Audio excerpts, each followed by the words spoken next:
run as well, and I saw that, hold on, does this continue? Yeah. Yes. And, there we go. And I thought it'd be a really fun idea. I'm a political science major, so running for Senate, running for a political position is something that I really want to do in the future. And I thought that this would be a really good, even though it's not the same as running for Senate or anything, I think it'd be a really good opportunity to get my foot in the door, learn some experience, learn how to talk for constituents, and overall really fun time. Thanks, Mazzy. Welcome. You want to have Mary go next?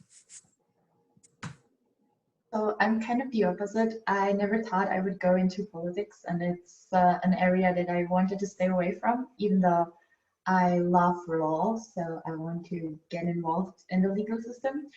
However, with my current experience as an international student and just overall seeing and talking with other students about the hardship we can face and all these things that are just not really seen by other people, made me think that I would love to advocate for international students and actually make people see those things that we have to face, even though some are small or some are big, as now with time difference and everything being remotely, or even studying in the US. It's just a lot to cope with, especially with COVID now. So I just really decided that I want to do something about it.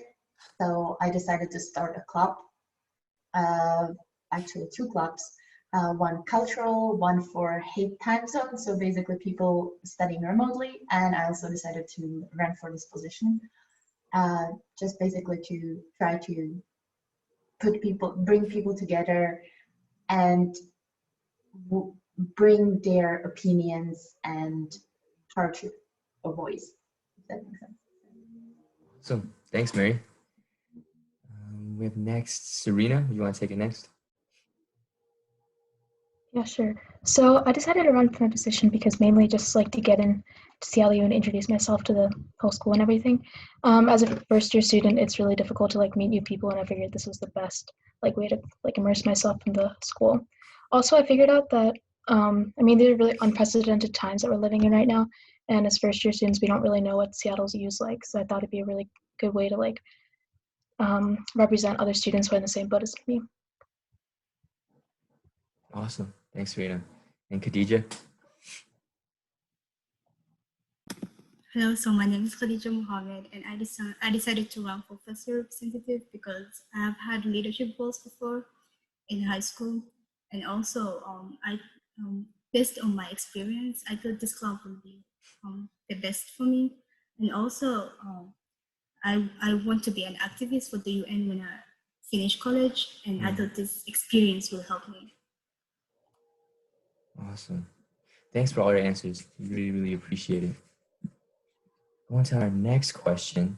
I'm going to have Alex take it over. Yeah, for the second question, what are some of your ideas that you plan to implement in your position that you're running for? So Mazzy or anyone could start. Okay. Whenever you guys ready.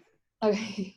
Some of my ideas that I plan to implement my position, I really want to just broaden the talk. So my thing when I first came to Seattle U was that I love that I was able to talk to anyone in Seattle U, any teachers, any faculty, even the president. So I want to even bridge that divide between us and the president and get more of ideas flowing. One thing that he eventually did after some of my emailing was open that one Friday a month, an hour for students to come and talk to him. And I want to maybe open up that area more so we have more connection to the president, more connection to the school. So we're not just student government, we actually have power as students, and we have power to change our school. So any plans involve changing our power and changing our ability to do things within the school and having power in that way with our voices is what I want to implement. That's pretty good. Yeah. Mary? I hear some really good answers here. Yeah, so for me, I would like to get in touch more with international students and even students from Hawaii or US students who live abroad or any other combination, or basically anybody who wants to, who would like to talk to me or reach out to me, or just even get, I myself want to reach out to those students and just talk with them, figure out what would they like to see to change or happen at CLU. Mhm. And I would like to advocate those ideas and just perception that international students have of programs or things happening at CLU, to the student government and professors, faculty, and just kind of make this bridge between international students, or basically any students, and the rest of the school, especially in this time when everybody is cut off through this screen and it's really tough to connect or feel like you can actually change something or see something being changed because you would wish so. Mhm. That's good. Nicole, or is Nicole running? No, not Nicole. No. Oh, Serena. Serena. Serena, you can take it next. Yeah. Yeah, one thing that I was thinking about implementing was that as a first year student, it's really like mentioned earlier, it's difficult to like kind of put yourself into this whole new environment. So I was thinking of more ways to welcome new students and all that stuff. Also, as a student in studying STEM right now, I know that there's not really a liaison between the STEM areas and the first years, the student government. So it's like kind of, it's not what you typically think of. And so I'd want to like bridge that gap too. That's pretty good. Khadija. For me, based on what Serena said, for me also as a first year student, like I didn't connect with other students, other freshman students. So I will have like, although we have like a Discord where we can connect with other students, like some shy people like me, like can't talk with other people. So I was thinking of like a group of like 5 people, just like which have the same majors to be connected together. And also people who are like English aren't their first language, like me, or like they can understand people, other people well, like make them connect with each other. Like if you speak the same language but that aren't English, like connect the two people. It's just basically connecting people together. Mm. Awesome. Thanks for all your Pretty answers. good. The next question, actually, we'll skip this one. We're going to ask this question. In this time, this virtual environment, and also, with COVID, what have you done to promote well-being? Maybe at home, maybe you've done some exercise, but kind of give us an idea of how you're kind of staying healthy and just keeping that mental state high. And we can just go down the same line. Okay, Yeah. I'll go ahead. So during COVID, one of my things that I was going to do before everything happened was there's this one camp called Camp Good Times on Vashon Island. And it's a camp for kids who have cancer or their siblings of someone who has cancer. So kids ages between 8 to 17. And that was something that I was going to volunteer overnight for 9 days in June. And this year, instead of that, they had online camp. And at first I was a little hesitant about it, virtual camp, like how's that going to go down? But I did it for 2 weeks. And through that, I was teaching kids self-care. I was teaching them how to paint their nails. We also did a CrossFit class where I led a 45-minute CrossFit class for these between 13 to 17-year-olds, where we're doing jumping jacks and push-ups and Russian twists. And that was really fun. And another thing that I did with another nonprofit recently, about a month ago, was the nonprofit, the Genesis Project in Seattle, actually. It's a nonprofit that is working hard towards ending human trafficking for females and as well as getting them back on their feet. So one thing that I'm starting out with them is that I'm certified as a personal trainer. Oh, there's a fly. I'm certified as a personal trainer, and I started doing wellness classes with them. I started doing fitness classes with the girls. So they have a huge room and it's obviously social distance, but there's about 5 to 6 girls who come, and all of them have been victims of survivors of human trafficking. And the last time I did it, we did like a really cool booting blasting class where they worked on their abs, and I designed a whole 45-minute program of lower body workouts with bands. I made a really cool playlist, and that's something that I'm going to start doing weekly. Not yet, but I've been doing it at least once a month, and it's going to go towards being weekly, working with the Genesis Project. So that's one thing that I have done to promote well-being within my community in Seattle and with other people this COVID season. Awesome. Thanks, Mazzy. Yeah, so I guess I will go next. I was moving now through the summer a few times actually, and I am not actually in Seattle, so I wasn't able to get as involved as Mazzy, but I joined the HAWK, which is the Health and Wellness Community, which is the group of students, a small group of students who promote well-being at CLU. And my primary reason for that was that I was trying to reach out to some faculty and the health and wellness offices at CLU, asking if I could get involved in promoting sleep, the importance of sleep especially, because now with the time difference, I realized how easy it is to slip into not sleeping enough, especially when you face things like the time difference. And with my previous experience with not sleeping enough, I just wanted to make maybe some videos or just get in to talk to students about how badly it affects people when they don't sleep enough, and just kind of make them realize that sleep is really important and make them prioritize it instead of sacrifice it. So that's kind of my main project to promote well-being at the moment. Thanks, Mary.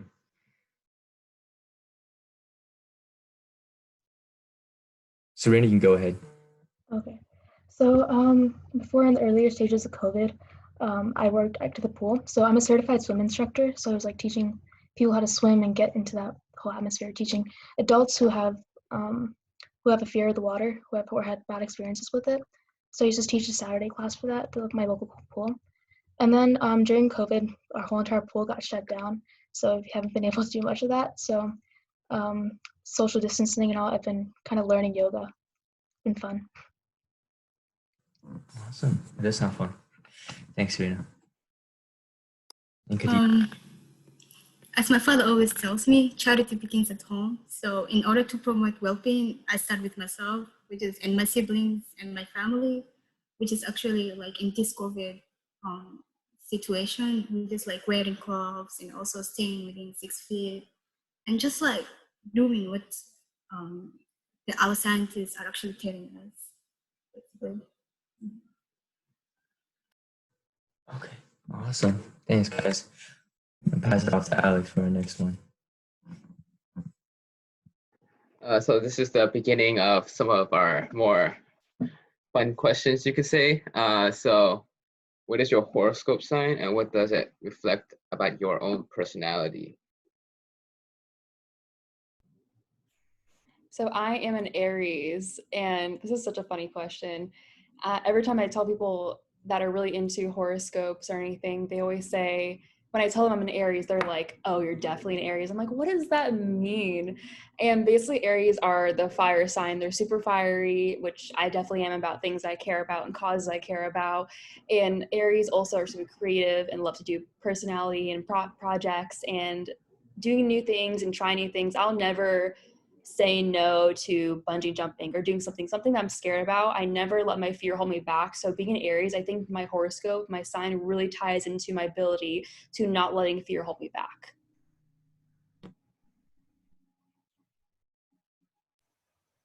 I have to admit that I don't know horoscopes that well, so I quickly Googled what my sign means. I'm a Cancer, and Google actually told me something that fits really well with me. I'm a very empathetic personality, and even what Google said is like that Cancers are really good in picking up the energy in the room and just highly sensitive to the environment and others, which is true. Sometimes I struggle with it a little bit, especially over Zoom. But sometimes I pick up this energy and I don't really know how to identify it. I just know that something's wrong. And people often do not want to share that. So over the course of past few years, I learned how to approach people and make them clear that they have the space with me to open up and just share what is on their mind or heart, and just basically make them clear that they can say whatever they feel like. A lot of people tells me that I'm a good listener, and that's probably something that's very important to me. So yeah, I think that this horoscopes actually work. Serena. Yeah, so my horoscope is also, like Maria, is a Cancer. One thing that would stick out is that, I mean, one of the things that, like Maria said, was intuitiveness. And I feel like I can read and judge, like, kind of like get a general sense of how like people are kind of doing for the most part. And I like to use that and try to get people more involved into a certain activity. And I think that's something that's really important, is getting people involved into things and stopping people from being like kind of stopped in their own little corner. So yeah. So my horoscope sign is I'm a Sagittarius, and they say like we know what we want in life, and based on my personality, I know what I want in life. I want to be in medical school, and also we make good leaders. We make good leaders because like we are organized. I mean, I'm kind of organized, but I make a good leader. That's good. I'm surprised there's no Aquariuses. Okay. Yeah, thanks for all your answers. And we also have another candidate, and Kara is online. Kara, would you want to also tell us, kind of give us an introduction about your name, the position you're running for, pronouns, and then as well answer this question. Thanks for joining. Yeah, not a problem. Sorry, I was a little bit late. My name is Kara Stanfield. I am running for non-traditional student representative, which if you don't know what non-trad means, that is all the students over 25, students who are parents and veterans. I'm really running for the position because I actually held it last year, and I didn't run because I wasn't originally sure I would be able to take it on during my senior year. And then kind of at the end of the school year last year, just with everything that started to happen with COVID, everything that started to happen with protests, I really became re-energized, and I realized that I wasn't done working for students yet. Really everything that I was working on last year around food insecurity, working on issues for veterans as best as I could, working for student parents, like all, these are communities that are, if anything, stressed much more now that we're in COVID. And so I just figured, if the time isn't easy to find, I'm going to find the time because this is a priority for me. And then my horoscope sign. So I'm a little bit of a astrology nerd. I will say, not only do I know I'm a Sagittarius, I am a year of the tiger. And those are both fiercely energetic, strong, independent horoscope signs. And that's kind of me. Anything I approach, I do with a whole lot of passion, a whole lot of energy. When I decide to do something, I don't back down from it. So, when I decide that there's an issue I care about that I'm going to work on for students, that's something I'm going to see through to the very end. So yeah, I love this question because all the students here can get a feel of what you guys are like. So I love this question. Moving on. Does your family have a motto, spoken or unspoken, that gives you motivation? Spend some time to think about this. Like a motto, like a short saying, or something that your family always does at home that you've now instilled into your own values. And so, Mazzy, you want to start it off? When I was younger, my dad used to always say there's always a solution. And then every time he would say it, it was always after I was just fraught about something like my book bag ripped, or I can't find something, or like I don't like what I'm wearing. It was mostly when I was younger and I would have a lot of huge temper tantrums. He'd always say, there's always a solution, Matt, there's always a solution. And as I've gotten older, I've realized that that's actually true. Sometimes the solution is hidden, sometimes it's something you want to face, but there's always a solution to everything. And that's a really positive motto that I go by. And it gives me a lot of motivation to always never take no for an answer and always look for the other solution. Maybe it's not the one that I want, but there's always one out there. So go ahead and motivate me with solutions. Should I go ahead? I think. Well, that's a little bit tough question for me and my family history. However, I do also agree that Messi's there is always a solution. For my family, it would, however, be probably more focused on talent and just the ability of people to do something if you just give them a chance. And if you just being open-minded, I guess, would be the motto. Just be open-minded and just see it, because everybody has a talent, everybody has a chance, and you just have to give them the chance. And if nobody gives you a chance, then you have to just fight for it and go through. And that's something that has been very important for me in life, because for the past years I didn't really get a chance, and I was trying to do a lot of things and just go through school and everything. And as I didn't get the chance, I just made things happen. And people ask, how is it possible? I lived abroad and now I study in a different country as well. And that's just because I made it happen. So if nobody gives you a chance, just make it happen yourself. Fight for it. So there's this movie called Cinderella. They made like this new live action movie of it, and we watched it a couple of months ago, like my family and I. And it was one of the sayings that she said was have courage and be kind. And to be honest, that's what like my parents have been kind of like talking my whole entire life and telling us. Because I mean, if you really like are passionate about something, you have to have the courage to go out and like do it, and to be kind, because you don't know what somebody else is going through. I mean, people are dealing with like so many different things that they're just silent. So you have to make sure that they have a nice atmosphere that they can do what they want to also do and have the courage to. So got to empower people through that saying.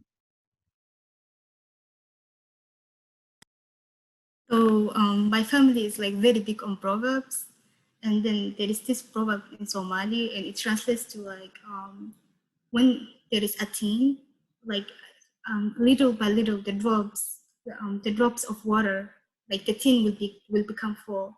So every time they used to advise us, like just take your time, like everything it just requires time. Like even if it's like you are in a hard place, or like you are not understanding what is happening, or like you are just in a very bad situation, just like take your time and then figure out what is happening, like where the problem resulted from, and then get your answer.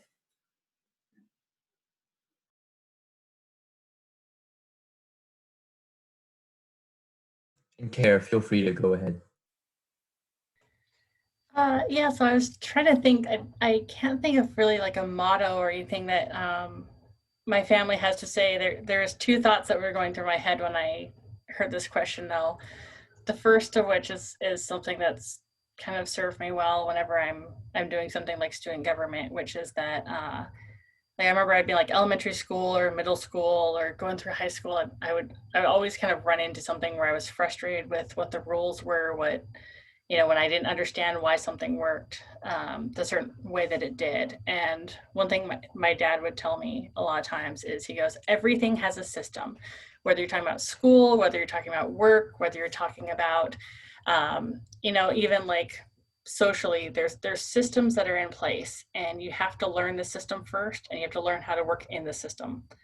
And he goes, and once you know why the system works that way, then you can work to change the system, then you can try and break the rules, but you have to learn what the system is, because if you're just breaking rules, then then you tend to get like negative consequences back on you, but you have to figure out where you can make change after you understand the system. And that's something that has really stuck with me. I know when we were first filling out our packets to run for student government, one of the questions was talking about advocacy versus activism, which is kind of working within or without the system. And so, you know, I'm always willing to do both, but the first thing I'm always going to look at is, you know, the path of least resistance is what change can you make within the system? And, you know, so you're not building something from scratch. And then when do you find a place that you need to work outside of the system? The other thing that I thought of was back in spring, my husband and I were watching something on the news and getting very angry that kind of two people were saying different things and they were both oversimplifying things and getting them wrong. And I like paused the show that we were watching and I went, I just need to get this off my chest. In fact, this person is like half right because they're saying these facts and then interpreting them in a really like negative way. And then this person is saying these facts, but they're saying that the other person is saying something completely untrue when there is a kernel of truth over here. And I just kind of like did this like strong man, like, oh, and I just screamed like nuance. And that's become kind of a thing in our household where we work very hard to not oversimplify any situation. And so we'll just like go into like a very long, lengthy analysis of, you know, kind of in depth how things work. And then we just kind of like flex our muscles and go nuance. So I want to thank all the candidates for, you know, answering me and Alex's questions. And that's, you know, kind of our portion that we have. Now I want to open it up to the floor, you know, to the students that we have joined with us today. Feel free to ask any of these candidate questions, maybe some, you know, tough questions like what are you going to do to change the school? Or you can ask some more lighthearted, fun questions, you know, like the past two questions that we've had. But does anyone want to, you know, kick it off first? Don't be afraid to speak up. There's a question in the chat right there. Oh, Marrakesh. Sure, Marrakesh. Yeah, I can ask this question. First question is, what is something that you love / appreciate about SU? And there's no particular order this time, so feel free, you know, anyone can just jump in.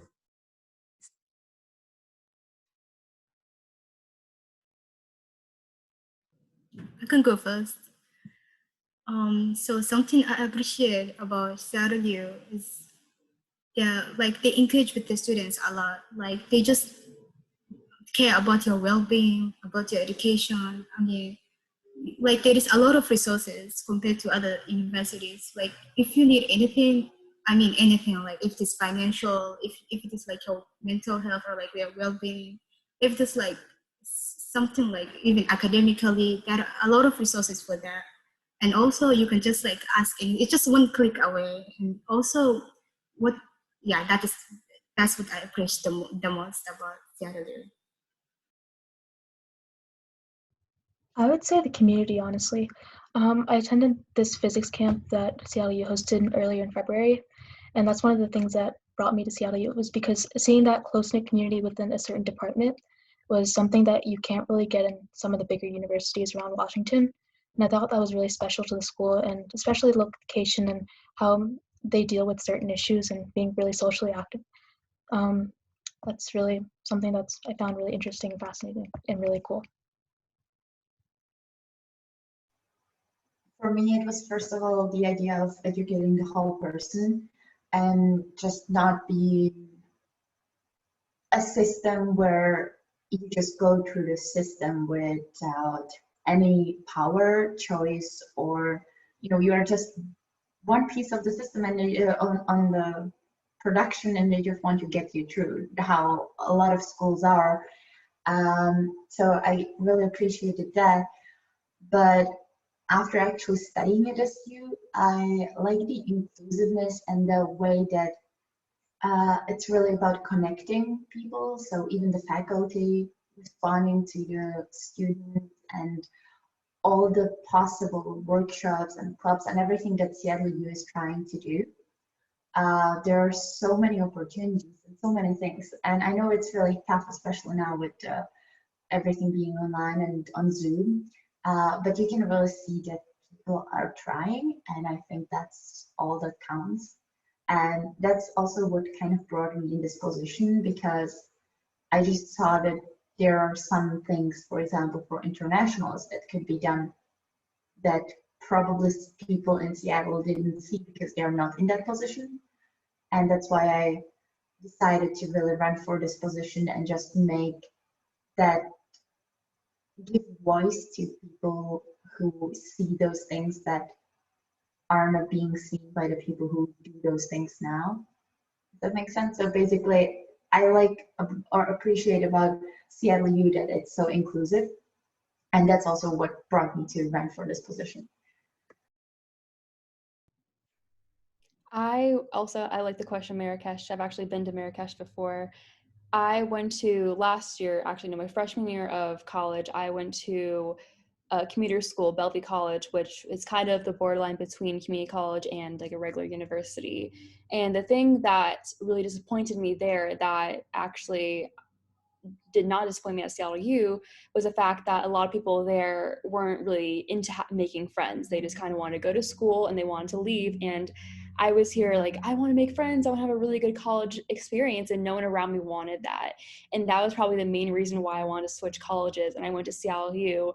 And within the first quarter, I made so many friends. Everyone wants the same exact thing that I did. They wanted to make friends. They want to have a good experience. And they want to have really good engaging conversations and relationships. And that was one thing that I found that I love at Seattle U, is I made so many friends this past year than I think I've like ever done in my whole life. And they're really good, genuine friends. Like Nicole's one of my really good friends, and there's a lot of other people from my major and just Seattle U in general that I met in coffee shops, in the Cave, at C Street, in a random class I will go and have coffee with occasionally, and text and DM. And I think what I love about Seattle U is that everyone wants to have friends here and everyone's willing to talk to you. They don't care who you are. So that's what I really do love about Seattle U. See, now I feel like I'm just taking other people's answers if I talk about the community, but I think it really is true. I've been at SU for a year, and I started during the year that we cut off partway through, and I'm on the other side of the state now, and so a lot, like half of my time at SU so far has been virtual, and yet still I'm meeting amazing people. I'm really connecting with people, and the community has been just wonderful. But beyond that, I think that the community between students is amazing, but the community that you find with your professors at SU is also amazing. I got into a conversation with a biology professor who my husband graduated SU in 2017. It's part of the reason that I applied and started coming here. And this biology professor looked at my last name and went, "Are you married to," and said my partner's name. I said, "Yeah, I am." And this professor goes, "I have been trying to find your partner's email because I wanted to talk to them about this paper that they worked on a couple of years ago. Can you send me their email?" And just to have a professor want to reach out years later and still remember this person, and want to have that connection, I think that made me feel very, very much like the professors not only care about you, it's not just after you graduate and you're gone. They really care about what your experience is like while you're here and what you go on to afterwards. Great. Thanks for all your answers. And thanks, Marrakesh, for asking that question. Does anyone else have a question? Feel free to speak it up. I have a question. Sorry, go ahead. Oh, okay. Yeah, so my question for everyone is, well, COVID-19 has posed a lot of problems for a school. One of the things I hear being brought up a lot is about how specifically it's really made it difficult to develop a sense of community at SU.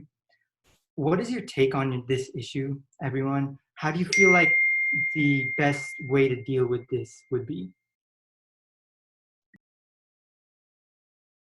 I actually have an answer to that question. I was talking about this with someone yesterday, how there's a lack of community with the incoming freshmen, people who are stuck in their dorms, who can't really get out. We're not allowed to go to each other's rooms in the dorms. And one thing that I think Seattle U is doing is that they, of course, they are being very, very cautious, and that's amazing. I think that there are ways that we can still have a community and still have meetings and still hang out with people, social distance, that Seattle U has not bridged yet. And that's gonna be one of the conversations I want to bring to the table, is finding other ways and being creative instead of just doing completely virtual, doing stuff outside, doing stuff on the lawn, doing stuff on the cobblestone area where Seattle U is. So of course I'm for social distancing and being safe, but I want to find ways to work with the president and work with the community and faculty and staff where we can do things that are creative, that we can still build a community with our freshmen. Because I feel like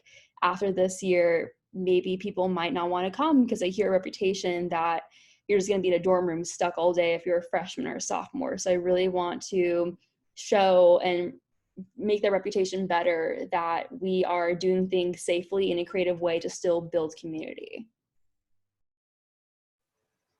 For me, it was basically running for this position that my it I really wanted to get involved, or just have. I like the sense of community, especially as I'm on the other side of the world, and with the time difference, it's really difficult to engage or get um, just get engaged with with other people. And most of my classmates are on campus, and I can't really join them for lunch or coffee or whatever they do. And I can just see these messages popping up in Discord, and so I just wanted to do something. So I decided to run for this position, and I decided to run a club, or start a club for people from Europe, because there are many cultural clubs on SU, but none of them that are currently running is for people from Europe. And because there are actually quite a few people that are studying remotely, I wanted to bring us together, and even people who are actually on campus, to just be able to connect and share our experience. That is just a little bit unique, as we have a little bit different background from everybody else. And I just think that it is a hard time now to get any community sense, because it's a screen, and as human beings we just need the proximity and physical touch that we just lack. And especially for students who are living on campus alone, far away from their families, or first year students, as Mezi said, we really struggle with this. So I think we just need to make people actually want to get together, because a lot of people have Zoom fatigue and they don't want to attend any events online anymore, or just feel like they cannot do that really. So I think we just need to engage as the whole group and the student government to find ways that would actually work, because nobody has the answer, and there is probably not a single answer to this. But I think that if we really engage in that and really set our mind to find some ways that work, we can do that. So actually, maybe this is just a little bit different of an experience, but I'm 33. There's a reason I'm running for the non-trad representative. One of the things I was really, really happy to see this year is actually that there's a Canvas page specifically for adult learners and students who are parents.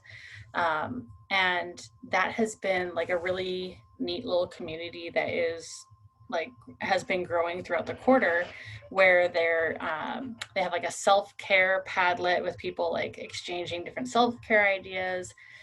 There's discussion boards going on where people are sharing like strategies for different things that they've been doing with their kids during quarantine, since that's really difficult to manage, a kid's schooling as well as your own schooling. managing resources for new parents, managing supplies for kids, and people like trading and selling things on there, or sharing online activities and things that they found. And so that's been a really neat community to be part of. That's actually something new that I've seen. If it existed in previous years, I wasn't aware of it. I only became aware of it now during COVID. And I know that for the veteran community on campus, we used to have a really active veteran community, and that the student leadership for that club has kind of dwindled off. And I've already been working to try and reactivate that and try and get something that's a little bit more standardized, so that that community can't die out. There's always something there as veterans come in. So I want to try and get something similar working there. I think one thing that I can think of that can help us build community is clubs. Like we should have like more clubs based on identity, major, and just hobbies, so that like people who are interested in that club can join together. And also like I will, um, like we should like encourage and like urge people to actually join clubs. And also that's how like one of the major things for me as a freshman, one of the like major ways I build my community and also connect with other people was through clubs. I think that's like the most important thing. Yeah, I agree with Khadija. The clubs are the way I've been meeting people. As a student from Washington, I only know like a few people from high school, but like considering the size of Seattle U, I don't know many students at school. So the clubs were like a great way to immerse myself in the school. Even though like the welcome week stuff where they were engaging, but not all of us had the time to attend them. So it's a great way to do that. Awesome. Thanks for your questions, Daniel. And Nee, would you want to go ask your question? Yeah, sure. So thank you everyone for awesome answers to questions. Because teamwork is one of the significant aspect of working on SGSU, because we have 20 people in total with executive, staff, and representative. So I was wondering, how do you guys generally do with differences of opinions when working on a team? It would be great if you can give an example. If not, just give like general answer of how you would do if you are in that situation. I guess that's a tough question, but I will go first. I think that in such situations, I like to listen to what the other person thinks and really understand their point. So not, especially because I know that what we say is not really reflecting what we think, because the idea is here and we do not realize that the other people do not see what we see and only hear what we say. So in that way, sometimes people need a little bit more space to actually get across. And I really like to ask follow-up questions to really understand the other side. So I think that has been really helpful in situations when I really had to work on something with other people and we disagreed. And usually we would come to a compromise where we would actually review all of the opinions and values to come to a conclusion. So in projects for school as well, and doing presentations, as well as projects in volunteer work. So basically engaging a group of kids, for example, and how can we make them engage in a safe but also fun way. And we could actually work against all of these opinions, or not opinions, but also but negative concerns. Sorry, that's the word. Concerns. So yeah, we could just work around all of that. So I like walking into any space with an open mind. And if you walk in some place and you know somebody is, maybe they slack a little bit, if you walk into a place and you're like, oh, they're going to disappoint me again, they're going to be very disappointing working with them, and having that idea in your mind, they're going to upset you. But walking into anywhere, a project, into a Zoom meeting, if you're working with someone, saying like, hey, I'm going to give them a chance to do what they need to do, and also voicing your opinion too in a kind way. You can be very firm with your words, but in a kind manner, saying like, hey, this is very important to me, if you can please pick up the slack, or if you can please do that, be very beneficial to what we're trying to do. I think approaching stuff with kindness and open mind is the best way to deal with any situation, any project you're doing, in any type you're trying to do in Seattle U, SGSU.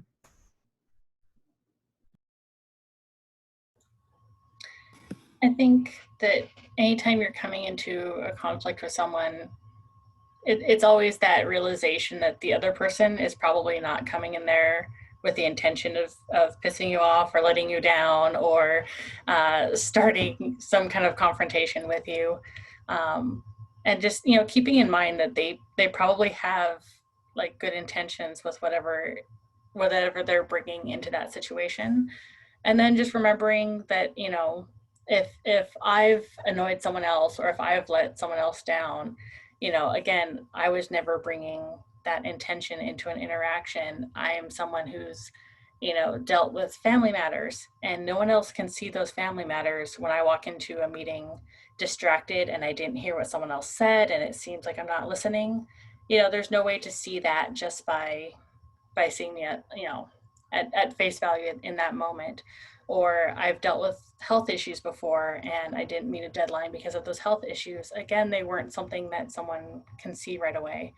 So whenever I come into an interaction where I feel like I'm having conflict with someone, my first thought is curiosity, right? And I may not necessarily need to know all of your business in order to resolve that conflict, but just kind of like knowing where someone is coming from and trying to, if possible, have a one-on-one, whether that's over email or via Zoom or via phone. Just, if we can get a little bit of one-on-one time to just kind of connect with what their needs are in order to make sure that the two of you are able to understand each other, then, most conflicts can get resolved that way, just with some curiosity and some empathy. I agree with everything that you said. Also, it's like something that I do is make sure that the communication is open between people. I think that so many times that if that communication barrier is blocked, then people aren't able to like solve their issues like really quickly. One thing was that something that happened in high school was that we had a speech and debate team, and I was on the team, and we had a rift between the debaters and the individual competitors. And something that was a tiny little spark like created this whole entire thing that spanned over like a couple weeks. So I think that if that communication barrier was more open, then that drift would have been like solved in like a matter of like seconds.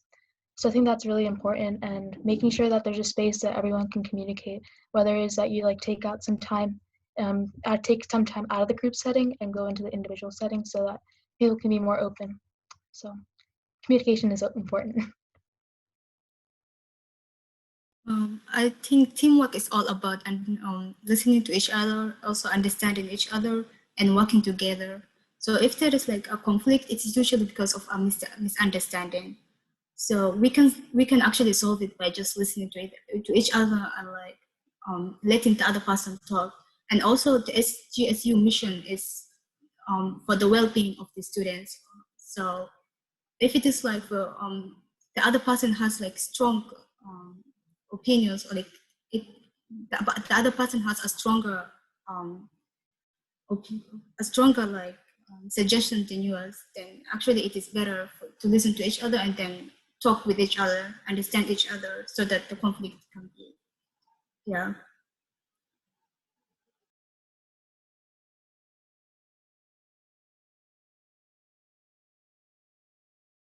Thank you, everyone.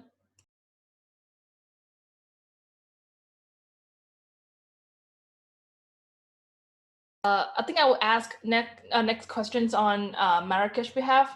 So Marrakesh, have a question that if elected, is there a project that you would want to work on specifically? So anyone's open to, anyone feel free to answer. I would like to. Oh, go ahead, Kara. This one's pretty easy for me since I had the luck to be on SGSU last year. One of the projects that was very, very near and dear to my heart that really I considered to be like one of my babies was working on food insecurity at SU. And so I would want to continue the work on food insecurity that I started last year, and see how we can continue to adapt that, especially with like suddenly changing circumstances. One of the things I care about specifically is that we have so many people who are scattered across such a wide distance. I think that there's resources that we need for students that are near campus, but also, trying to find the best way that we can reach out to students who maybe aren't living in Seattle right now, but are still struggling with some of the same issues. And I also, as I mentioned before, the veteran community, I'm married to a veteran, and that's a community that I care a lot about working with. And I know that, so unfortunately there's a statistic where veteran suicides are up by 20%. And so, that's not specifically talking at SU, that's not specifically talking about student veterans, but that's a community that's near and dear to my heart that's really struggling right now. So, doing what I can to try and build that student veteran community on campus is a very important project for me. It's actually kind of an easy question for me too. That was a really nice answer, by the way, Kara. I've been running for this position because of this project that I want to work on, but first I would also like to acknowledge that I'm aware of the projects that are already running or being supported by the student government, and even though I don't know about them as much, I would like to possibly get involved in those too. And I think those are really amazing. And as something new, or what I would like to start is really something to support the international students, because there is a lot of supporting services on SU, but I think that there could be a little bit more of targeting on international students, especially now as studying remotely. So not even just international students, but just students who study remotely from home, even other time zones, or even the same time zone. It's not just attending one meeting over the summer or just doing something over the summer or for 2 months or 2 weeks. It's the way that we live now. And COVID doesn't seem to go away. And even if it does, it's going to take a few months. So it's a long-term situation in which we are living. And we should start to approach it that way and not just as a temporarily short-term thing, because this is affecting our lives in the long term. And it's really something that we need to start seeing as something that we have to adjust to more, not just, oh, it will get over soon, but we need to find our way how to live in this in a healthy way, and how can we support one another from building community to the individual health. So that's something that I would like to address with one or multiple projects.